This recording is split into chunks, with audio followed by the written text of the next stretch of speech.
اب 29 page number پر یہ جو تصویر انہوں نے دکھائی ہوئی ہے 17 دسمبر 1903 کو شمالی کیرولینا کے مقام کٹی ہاک پر کی گئی پہلی پرواز کا منظر ہے۔ یہ دیکھیں، یہ جہاز نیشنل ایئر میوزیم واشنگٹن میں رکھا گیا ہے اور یہ ابھی بھی پڑا ہوا ہے۔ اب ہم صفحہ نمبر 30 پر آئیں گے۔ صفحہ نمبر 30، 1930 کا وہ تاریخی لمحہ آن پہنچا جب یہ دونوں بھائی ناممکن کو ممکن بنانے کی جستجو میں کامیاب ہو چکے تھے۔ یہ 17 دسمبر کی بات ہے۔ آرول 12 سیکنڈ سے زیادہ دیر فضا میں رہا۔ اس کے جہاز نے 37 میٹر کا فاصلہ طے کیا۔ اس روز دونوں بھائیوں نے 3 مزید اڑانیں بھریں۔ ولبر 59 سیکنڈ فضا میں رہا اور 260 میٹر کا فاصلہ طے کیا۔ شمالی کیرولینا کے مقام کٹی ہاک پر دونوں بھائیوں کے علاوہ 4 لوگ اس ناممکن کو ممکن بنتا دیکھ رہے تھے۔ ایک آدمی نے اس منظر کو کیمرے کی آنکھ میں ہمیشہ کے لیے محفوظ کر لیا۔ اگرچہ فضا میں اڑنے کا کامیاب تجربہ ہو چکا تھا، تاہم زیادہ تر لوگ ان کے اس کارنامے سے ناواقف تھے۔ وہ اس بات پر یقین کرنے کو تیار ہی نہ تھے کہ انسان فضا میں اڑ سکتا ہے۔ 1908 میں ولبر فرانس گیا اور اس نے 90 میٹر کی بلندی پر اڑنے کا عملی مظاہرہ کیا۔ ایک فرانسیسی کمپنی ولبر کی اڑنے والی مشین بنانے پر آمادہ ہوگی۔ جن دنوں ولبر فرانس میں تھا، آرول نے امریکہ میں کامیاب پروازیں کی۔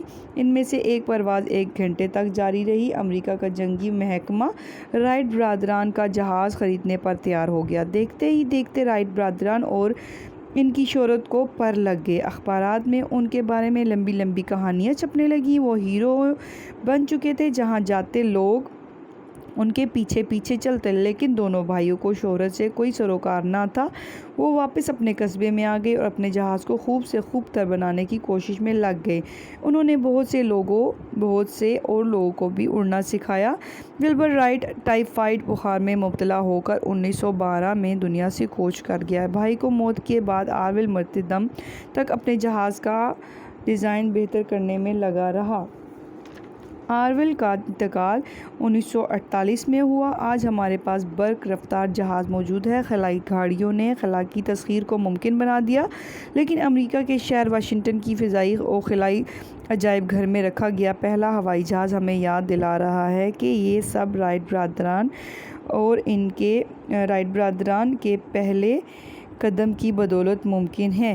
تو یہ رائٹ برادران کے بارے میں ہم لوگوں نے آپ کو پہلے بھی بتایا، میں نے آپ کو پہلے بھی بتایا کہ ہم رائٹ برادران کے بارے میں اس میں پڑھیں گے۔ تو ہم لوگوں نے رائٹ برادران کی کہانی پڑھی، انہوں نے کیسے شروع میں ان کا گھر کا ماحول اس طرح کا تھا کہ وہ ہر وقت کوئی ایجادات کی بات یا ایجادات کے بارے میں بات کرتے تھے۔ ان کی مدر بھی بہت زیادہ قابل تھی اور اس کے بعد ان کے گھر کا ماحول بھی اس طرح تھا۔ ان کے جو فادر تھے انہوں نے بھی ان کو اس طرح کی چیزیں مہیا کی، جس سے انہوں نے کھیل کھیل میں جہاز بنا لیے اور اس طرح ہم لوگوں نے اس کی سبق کی پڑھائی کی۔ اب اس کے مشکل الفاظ کے معنی آپ لوگوں نے اپنی کاپی میں لکھنے ہیں، نیٹ اینڈ کلین لکھنے ہیں۔ اپنا خیال رکھیے گا۔ اللہ حافظ۔